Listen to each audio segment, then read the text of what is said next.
Everyone welcome back to my channel. నేను మీ మీనా ప్రసాద్. ఈరోజు అయితే చాలా సింపుల్గా వేడి అన్నంలో వేసుకొని తింటే సూపర్గా ఉండే ఆనియన్ పచ్చడి అన్నమాట.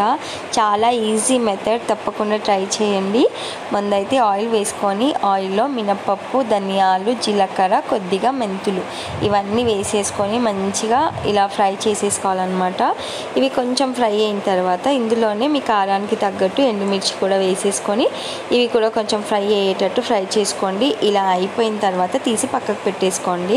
తర్వాత వచ్చేసి ఇదే కడాయిలో కట్ చేసి పెట్టుకున్న ఆనియన్ని వేసుకొని ఆనియన్ మనకి మంచిగా సాఫ్ట్గా అయ్యే వరకు ఫ్రై చేసుకోవాలి. ఆనియన్ అనేది మొత్తము కుక్ అయిపోవాలన్నమాట. తర్వాత ఇందులోనే కొద్దిగా పసుపు యాడ్ చేయండి.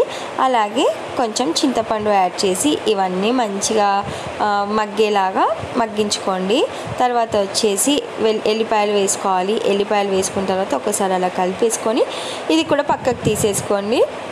తర్వాత వచ్చేసి మనం ముందు ఫ్రై చేసుకున్నాం కదా, ఇవన్నీ ఫస్ట్ ఒకసారి మిక్సీ పట్టేసుకోవాలి. అవి మిక్సీ పట్టిన తర్వాత ఆనియన్ మిశ్రమాన్ని కూడా ఇందులో వేసేసుకొని ఉప్పు యాడ్ చేసేసి మంచిగా మొత్తం మెత్తగా ఇలా మిక్సీ పట్టేసుకోండి.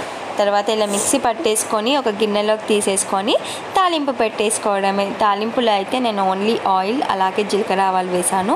మీకు ఇష్టం ఉంటే ఎండుమిర్చి, కరివేపాకు ఇవి కూడా యాడ్ చేసుకోవచ్చు.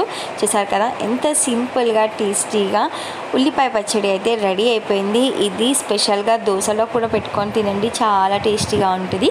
అలాగే వీడియో నచ్చితే లైక్ చేయండి, సబ్స్క్రైబ్ చేయండి. మళ్ళీ నెక్స్ట్ వీడియోలో కలుద్దాం. అప్పటి వరకు బాయ్.